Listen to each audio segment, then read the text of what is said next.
Welcome to another video, and in this one I am going to show you some really great techniques for creating tabby fur using the indenting method on hot press paper. So I'm using Fabriano Artistico paper and the Pergamano tool to show you how to create that tabby fur.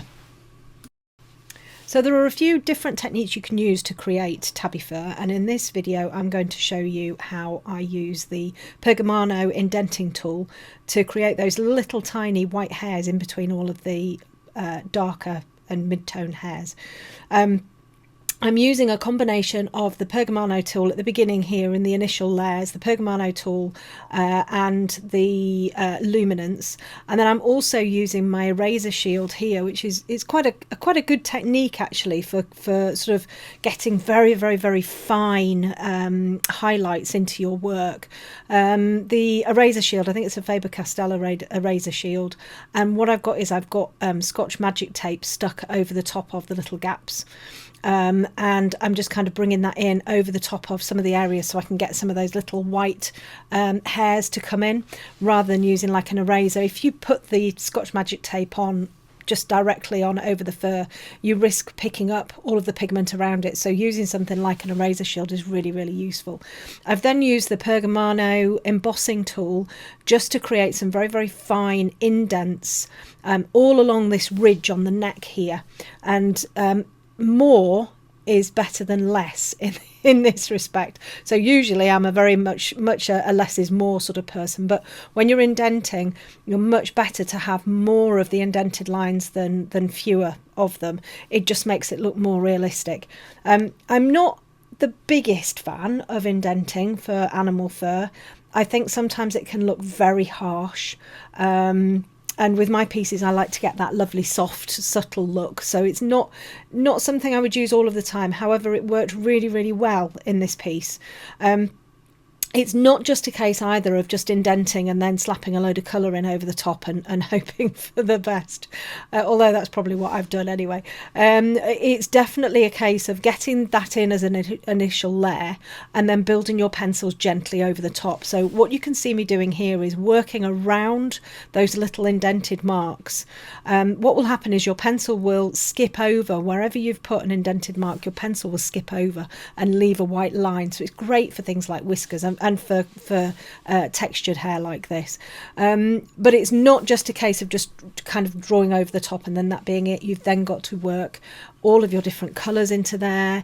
You know, again, bringing the Pergamano in a little bit more, adding some more little hair details in there, the indented lines in there, and then coming back in again with all of the different colours. Working sort of into the shapes that you're creating with those indented marks, and kind of pulling, you know, your colour and your tone and everything like that is going to kind of work with it as well. And you can use a mixture of techniques. So the slice tool will work if you get some wax-based pencil down first. Erasing will work if you've got an eraser that kind of works on the paper that you're using. And this particular method that I'm using, the indenting method, it does work really well. You've got to be careful about the direction of the marks that you're putting in, so they have to follow the direction of the hair. They have to be in sort of like little clusters, and you know, as if you're actually drawing the hairs with the white pencil, if you like, but you're actually indenting the paper. So it's really important to make sure that you're being careful with the direction, you're being careful with how you're putting those marks in, you're being very sympathetic, I guess, to the quality of the fur that you're trying to draw. I tend to work in sections, so I kind of complete a piece and then sort of work down. That's just how my brain works. Some people work the same. Other people like to work over the entire area and kind of move around, you know, not necessarily completing one bit, but just sort of dotting around. That's a very personal thing, and you know, it depends on what works for you. This particular way of drawing works for me. It's just how my brain works, really, and I find it much more challenging to work over an entire piece. I like to finish a section and then move on to the next. And actually, with this particular method, with the indenting method, that works quite well, because you can see you can see the fur actually starting to appear, you know, before your eyes, and it gives you that sense of, oh gosh, this is working. I'm actually creating something that looks really like fur. I can't wait to get on to the next piece. Whereas I find if I kind of dot all around and put a bit of a layer here and a bit of a layer there, I never get anything that looks particularly realistic quite quickly, if that makes sense. You know, but working in this way, in sections, I kind of see a piece of fur that's actually finished and it looks like fur, and you know, that kind of really G's me on, you know, to onto the next bit, I suppose. I'm using a variety of different pencils in here. I'm using the Luminance, I think this is the Buff Titanium here, which is a great base for any of your other coloured pencils, to be honest. I'm using the Luminance first, then I'm putting the embossed lines in, so that I'm actually embossing on top of that sort of creamy colour, and that's then the colour that will shine through the rest of the layers that I put down, rather than it going back to the colour of the paper, if that makes sense. I also think it's quite important to get your darkest areas in there quite quickly as well. You can see I've got a little bit of black in there, and then I've gone in with this used to be my least favourite colour, the brown ochre, Polychromos brown ochre. It's actually one of the most amazing colours that you should be trying to bring into everything that you do.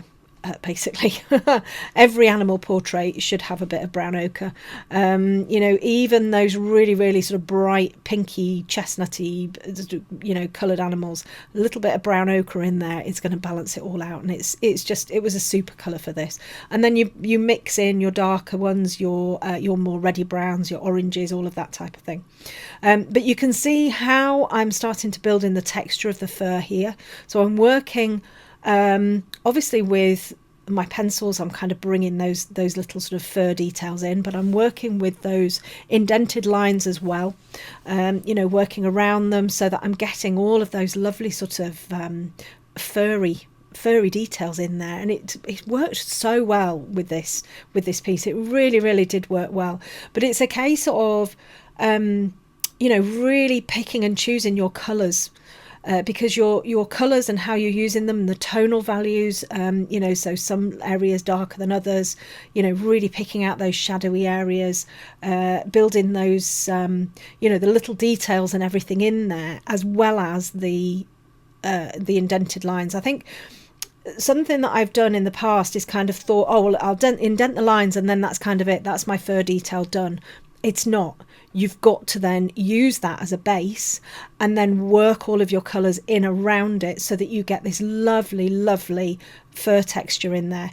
If you just indent your lines and then sort of colour in over the top of it and hope for the best, you're not going to get realistic fur, you know, not with coloured pencils anyway. And I have seen, and it's one of the reasons why I haven't really gone with the embossing and the indenting technique very often, because I haven't seen very many pieces that I've been particularly enamoured with. They kind of look a little bit messy half of the time, and that's, you know, the same with the pieces that I've done as well. This one I think worked really well. I actually slowed, even though this is time lapse, but I actually slowed right down on this one and really took my time in getting all of these lovely textures and everything like that in there. And I think you've got to do that with the indenting method. You have to be really careful about your hair direction, the amount of hairs that you put in there, you know, and then you've got to work your pencils in over the top. So I'm hoping that's going to be useful. It's probably a little bit garbled as it usually is, but hopefully you'll kind of see how you can use this technique to really capture the quality of the fur, particularly in this kind of fur, you know, the tabby fur. Yeah, and this particular piece is a full tutorial over on my Patreon. So, you know, for £10 you get the whole thing. So yeah, I hope it's been useful, and thank you. Hi everyone, thanks for watching this video and I really hope you found it useful and have learnt something new. If you have any questions or queries, please feel free to leave me a comment and I'll get back to you as soon as I can. If you want to see more videos like this, hit the subscribe button below, and if you'd like to find more tutorials filmed in real time with loads of detail and full step-by-step instructions, you can join my Patreon for just £5 a month. You can find a link for this in the description below. I hope to see you again soon.